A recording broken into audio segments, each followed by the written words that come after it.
আওয়ামী লীগ নিশ্চিন্ত করতে চান আপনারা, সিপিবিরে জয় বাংলা করেন, আওয়ামী লীগ আর ফিরতে পারবে না। সিপিবি জিন্দা থাকলে আওয়ামী লীগ আবার ফিরবে, আমি কইয়া দিলাম, লিখে রাখেন। ইন্ডিয়া আবার ফিরবে, আমি কইয়া দিলাম, লিখে রাখেন। যেখানেই সিপিবি সেখানেই প্রতিরোধ। বাংলাদেশে জানুয়ারি ফেব্রুয়ারি 2025-এ এই 2 মাসে নির্যাতিত নারী 294, নির্যাতিত, ধর্ষিত না, কিন্তু ধর্ষণের শিকার 96 জন, এর মধ্যে 44 জন শিশু, মানে 1 মাসে 22 জন শিশু ধর্ষণের শিকার হয়েছে। খুবই দুঃখজনক ডেটা, আমাদের সকলের সমবেদনা, আমরা পুরা জাতি এই জন্য লজ্জিত। আসেন এবার আমরা আমাদের প্রিয় কাডাল রানীর আমলের ডেটা দেখি। 2023 সালে 8 মাসে ধর্ষণের শিকার 493 জন শিশু, রহস্যজনকভাবে মৃত্যু হয়েছে 47 জন কন্যা শিশু। ওই রহস্যজনক মৃত্যুর সংখ্যাকে যুক্ত করলে 8 মাসে 540 জন শিশু ধর্ষণের শিকার হয়েছে, মানে মাসে প্রায় 68 শিশু ধর্ষণের শিকার হইতো। সেই সময় শিকার হইতো যখন বাংলাদেশ ধনধান্যে পুষ্পে ভরা ছিল। তাহলে এখন কেন বামেরা খেপে উঠলো? আজ আমি এক ভয়ঙ্কর শয়তানের গল্প বলবো, না বানায় বলবো না, প্রমাণ সহকারেই বলবো। এই শয়তানি যারা করে তারা কিন্তু সমাজের সবচেয়ে সম্মানিত মানুষ। তারা কিভাবে, কোন ঘটনা দিয়ে কি ন্যারেটিভ তৈরি করে, কারা করে, কিভাবে করে, সেই অন্ধকার ক্ষমতার কারাকারির গল্প বলবো। অনেকের শুনে খুব খারাপ লাগতে পারে, অবাক হইতে পারেন, কিন্তু অকাট্য প্রমাণ আর কার্যকারণ দিয়ে আমি সেই ষড়যন্ত্রকে আজকে উন্মোচিত করব আপনাদেরকে সাথে নিয়ে। আপনারা জানবেন আমরা এক ভয়ঙ্কর ষড়যন্ত্রকে গতকাল রুখে দিছি। আমাদের অনেকগুলো ঘটনা দেখতে হবে আর মিলাতে হবে সেইগুলো একসাথে। আসেন এক বুদ্ধিভিত্তিক রোলার কোস্টারে চলে বসি, গোয়েন্দা গল্পের মতো, থ্রিলারের মতো আপনারা আনন্দ পাবেন, মজা পাবেন, শিহরিয়া উঠবেন। আসেন শুরু করি। জাতিসংঘের মহাসচিব আসলেন, আমরা জানি উনার আসার কি গুরুত্ব সেটাও আমরা জানি, কিন্তু হঠাৎ করিয়া বাংলাদেশের অনলাইন সরগরম হয়ে উঠলো কিনিয়া ধর্ষণের ডামাডোল। মনে হলো বাংলাদেশের ধর্ষণ জিনিসটা ছিলই না, হঠাৎ করে ধর্ষণ বেড়ে গেছে। প্রফেসর ইউনূসের সরকার দেশ চালাইতে পারতেছে না। প্রফেসর ইউনূসের আমলে সব পুরুষ ধর্ষক হইয়া গেছে, ধ্বজভঙ্গ যাদের ছিল তারাও এখন ভালো হইয়া গেছে, আর তারা সব ঝেপে পড়িচ্ছে মায়াদের উপরে, তাই না? আপনারা মনে করেন তো আগে কখনো এরকম দেখেছেন?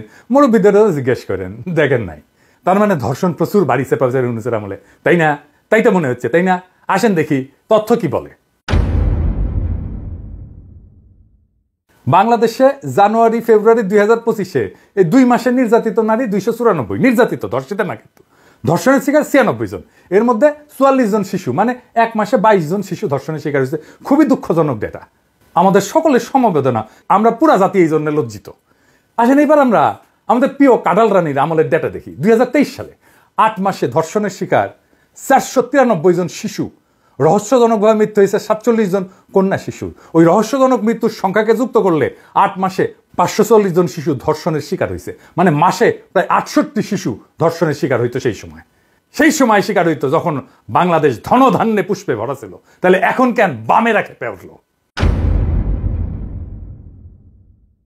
দেখেন কিভাবে বামেরা খেপে উঠছে, দেখেন কিভাবে পুলিশের উপরে উস্কানি ছাড়াই লাঠি ছুঁড়ে মারতেছে, দেখেছেন? এই যে জামা ছিঁড়ে দিচ্ছে, মারতেছে, এটা হলো পুলিশ।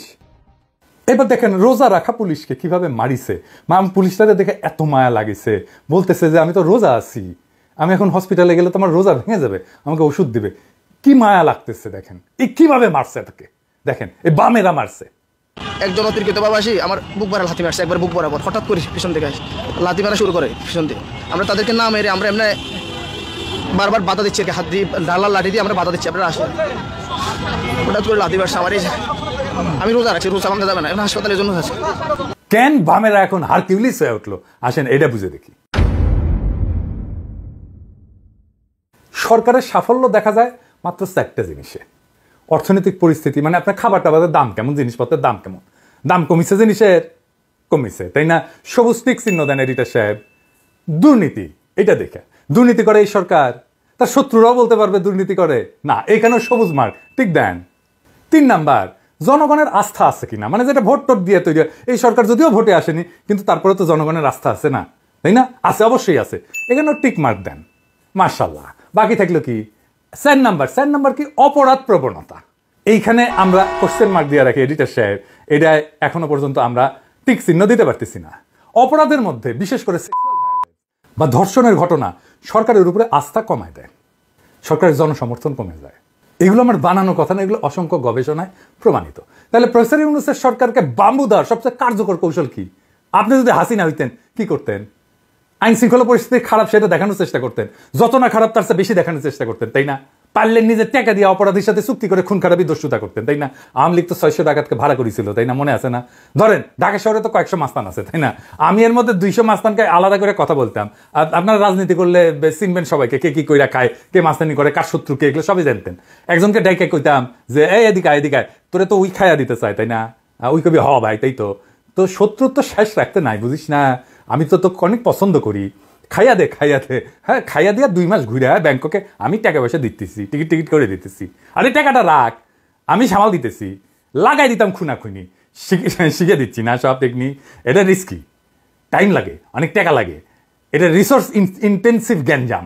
হাসিনার জন্য ডাল ভাত, তবে আমাকে দিলে আমি টেনশনে হার্ট অ্যাটাক করলাম, যদিও জানি ক্যাঙ্কা করে করে। এটা সংখ্যায় অনেক করতে হয় এই কাজ। আবার মাঠে পুলিশ থাকে, এজেন্সি থাকে, ইনফরমার থাকে, ফাঁস হইয়া যেতে পারে এই পরিকল্পনা, তাহলে তো সারা। আর ধরেন বরগুনায় 2টা খুন হইল, ঢাকায় চাপ পড়বে না। তবে এজেন্সিগুলো এই খেলা করে খেলে।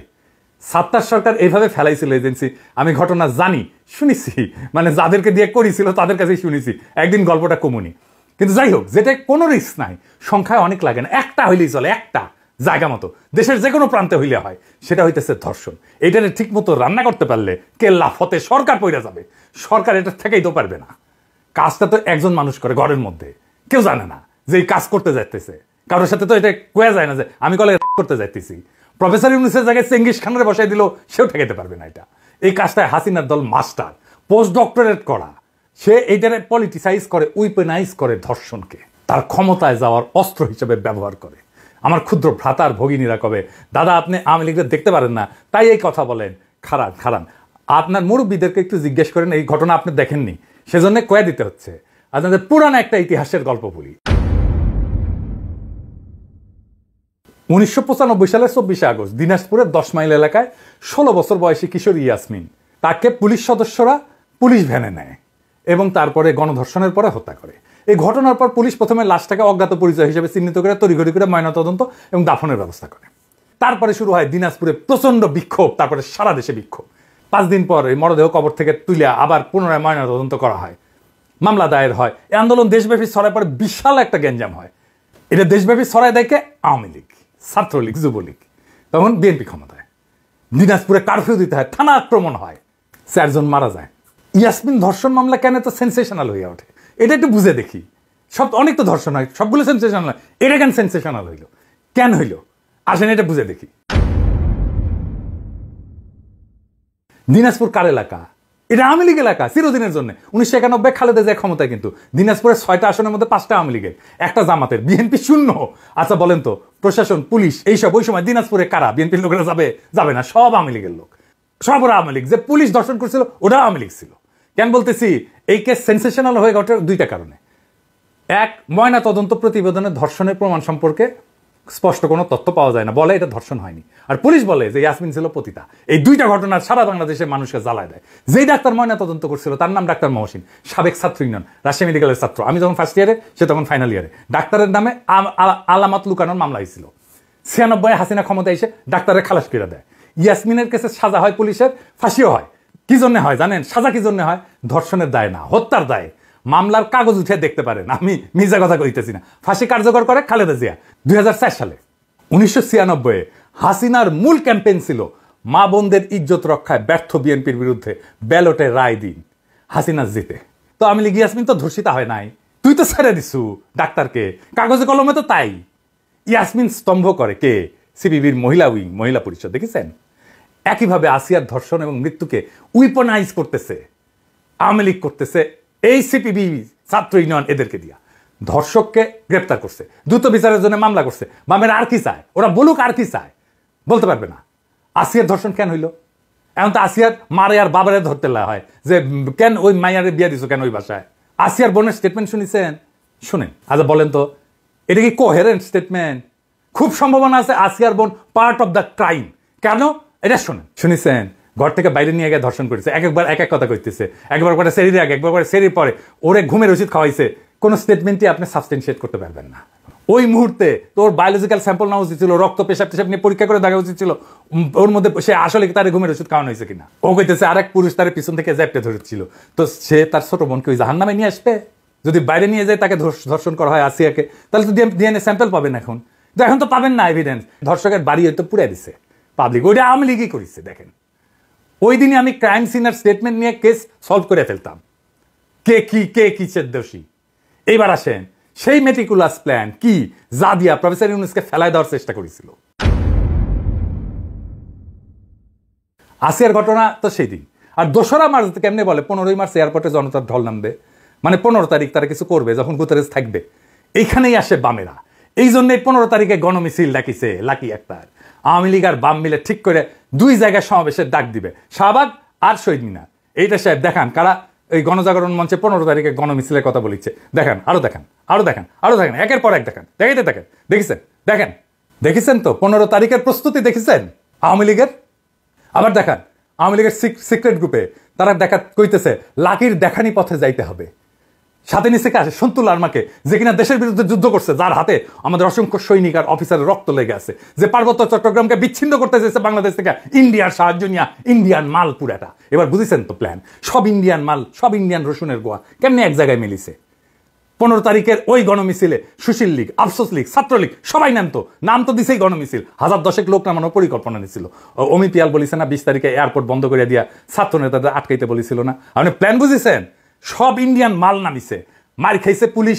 আর প্রথম আলো নিউজ করছে ছাত্র সংগঠনের উপরে হামলা। দেখেছেন তো, দেখেছেন তো সব ইন্ডিয়ান মাল কিভাবে নেমে পড়েছে এই ধর্ষণ ইস্যুটাকে উইপেনাইজ করে প্রফেসর ইউনূসের সরকারকে বেসামাল করে দেওয়ার জন্য।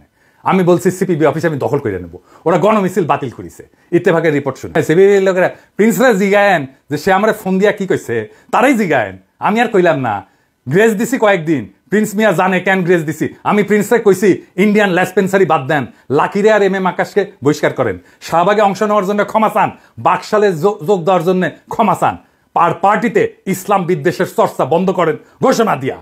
আমি তারে কইছি আগামীকাল রক্ষা পাইলো আখেরে সারা বাংলাদেশে আপনার অফিস দখল করে নেব। আমি বলছি নিব, আজ হোক কাল হোক ওইটা আমি নিবই। আমি শুধু সিপিবির পুরানা পল্টন না, সারা দেশের সিপিবির অফিস আমি দখল করে নিব। আমি কয়া দিলাম তো, আমি হঠাৎ কোনো কাজ করি না। তাই আগাম ঘোষণা দিয়ে রাখলাম, হাড্ডি গুঁড়া করে দেব শালা ইন্ডিয়ান দালালের বাচ্চা। আওয়ামী লীগ নিশ্চিন্ত করতে চান আপনারা, সিপিবিরে জয় বাংলা করেন, আওয়ামী লীগ আর ফিরতে পারবে না। সিপিবি জিন্দা থাকলে আওয়ামী লীগ আবার ফিরবে, আমি কয়া দিলাম, লিখে রাখেন। ইন্ডিয়া আবার ফিরবে, আমি কয়া দিলাম, লিখে রাখেন। যেখানেই সিপিবি সেখানেই প্রতিরোধ। ইনকিলাব জিন্দাবাদ।